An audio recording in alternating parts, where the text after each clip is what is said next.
Hello, আজকে ঘুম থেকে উঠিয়া সকাল সকাল বাইরে গেলাম আমরা শিলচর লেগিয়া। তখন আগরও খাওয়ারও টাইম পাইছি না, গাড়ি দুটি আমরা পেট পূজা করতে লাগে।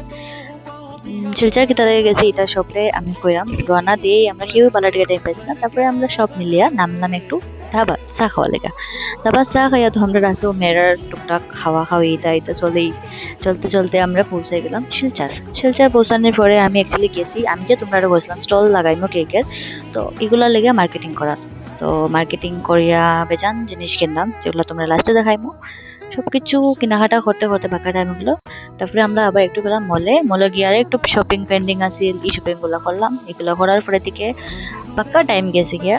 তারপরে দিকে আমরা তো বুঝরাই মেয়েরা যেহেতু গেছি, আমরা এটা সবকিছু চলে এই ফটো উঠা এগুলো তো আমরা কম্প্রোমাইজ করতে পারতাম না, এগুলো সব করিয়া উড়িয়া তারপরে আবার আমরা নামলাম। নামার দিকে বাকি যে আমি সাইড দিন যে স্টল লাগাই ওই সাইড দিনের সবগুলো আপডেট তোমরা দিব, ডে 1 ডে 2 হোপফুলি পাইবাই।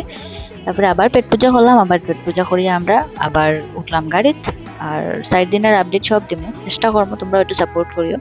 বাকি যে একটু পরে পেট পূজা যে কইলাম বুঝরা এই তো ক্ষুধা লাগে যায়, হাঁটতে হাঁটতে শেষ অবস্থা খারাপ। তারপরে আবার একটু খাইয়া দিয়া তারপরে আবার আমরা রওনা দিয়েছি ঘরের লেগে। ঘরের থেকে রওনা দিতে এইদিকে আমরা দেখি লাইছি আবার এক জায়গা দুর্গা ঠাকুরও লইয়া যাওয়ার। দুর্গা ঠাকুরও দেখিয়ে আমরা প্রণাম করিয়া আমরা ডিরেক্টলি ঘোরাই গেছি। তো ঘোরা হওয়ার দিকে সবগুলো আমি তোমরা দেখাইতে পারতাম না, জিনিস বহুত কিছু বহুত পেয়ে গেছে এখানে কিছু একটা, বাকি তোমরা নেক্সটে হই।